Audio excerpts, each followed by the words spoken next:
विनाश तिवारी, एबीपी गंगा, दिल्ली। गुरुवार को लोकसभा से पास हुए कृषि विधेयकों को लेकर सियासी खींचतान शुरू हो गई है। इस बीच विरोध के रूप में उत्तराखंड के पूर्व मुख्यमंत्री हरीश रावत ने मौन व्रत रखा। पूर्व मुख्यमंत्री और कांग्रेस के राष्ट्रीय महासचिव हरीश रावत ने केंद्र सरकार के किसानों से संबंधित 3 विधेयकों को किसानों के खिलाफ साजिश करार दिया, जिसको लेकर उन्होंने सोशल मीडिया पर एक पोस्ट लिखी थी। इसमें उन्होंने कहा, केंद्र सरकार किसानों की परेशानी बढ़ाने के लिए 3 अध्यादेशों को विधेयकों के रूप में मंजूर कराना चाहती है। ये तीनों विधेयक कृषि भूमि मंडी कानून के रूप में किसानों को मिले संरक्षण के खिलाफ हैं। सरकारी सत्ता गल्ला प्रणाली के खिलाफ भी ये विधेयक एक साजिश है।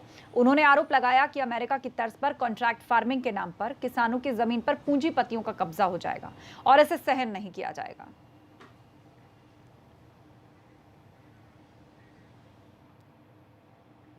उधर एबीपी गंगा ने हरीश रावत से विधेयकों के खिलाफ उनके मौन व्रत से पहले खास बातचीत की। आपको सुनवाते हैं उसके अंश।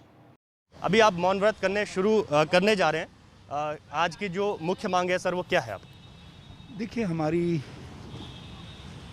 मुख्य मांग ही ये है कि जो 3 अध्यादेश केंद्र सरकार ने जारी किए हैं, जो अध्यादेश पूर्णतः किसान विरोधी और आम आदमी, आम उपभोक्ता के विरोध में, उनको सरकार वापस ले।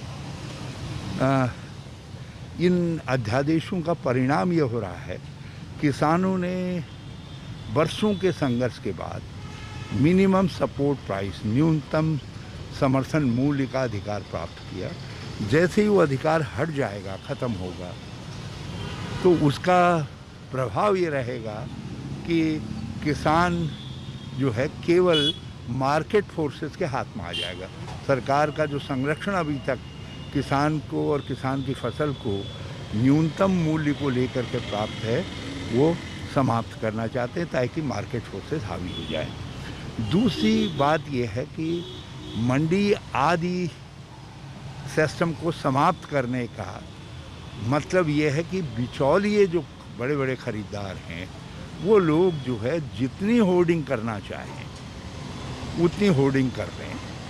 उनके ऊपर रेस्ट्रिक्शन हटा दिया गया है कि आप कितनी अनाज को भी रख सकते हैं।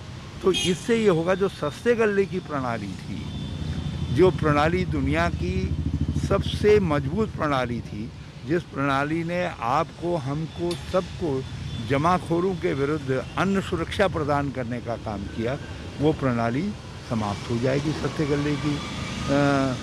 गल्ले की जो दुकानों की प्रणाली है, ये उसके खिलाफ षड्यंत्र है। ये कहते हैं कि किसानों को कॉन्ट्रैक्ट फार्मिंग, जो उसकी शर्तें हैं, वो इस तरीके से नहीं बनाई गई कि छोटे छोटे लीज धारकों को प्रोत्साहित करने के, वो बनाई गई हैं कि कोई व्यक्ति किसी एरिया की कॉन्ट्रैक्ट फार्मिंग ले ले, कहे कि भाई तुम्हारी तरफ से मैं पैदा करूँगा।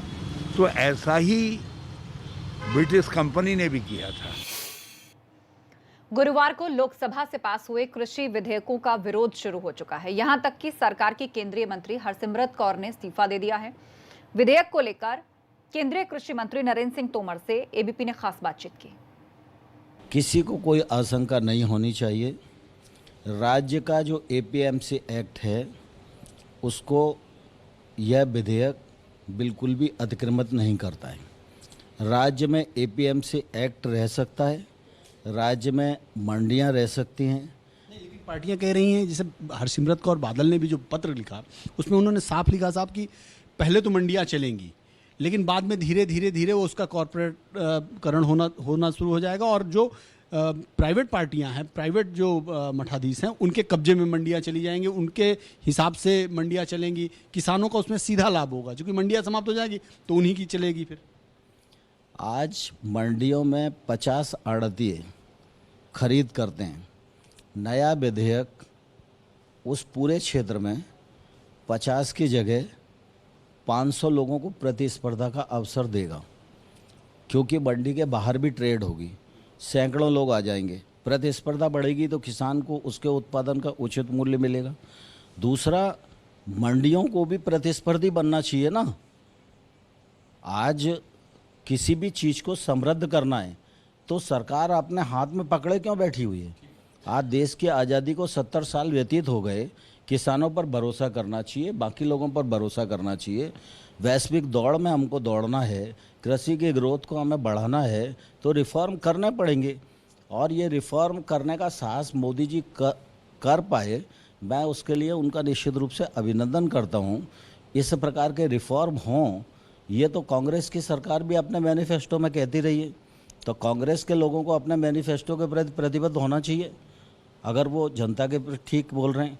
फिर चाहे स्वामीनाथन साहब हों, चाहे शरद जोशी जी हों, चाहे नेशनल फार्मर कमीशन की रिपोर्ट हो, सारे लोग हमेशा इस प्रकार के रिफॉर्म की बात करते रहे। ये रिफॉर्म पूरी तरह किसानों के हित में है। एपीएमसी से कोई फ़र्क नहीं होगा इसमें, और एमएसपी थी, है और जारी रहेगी।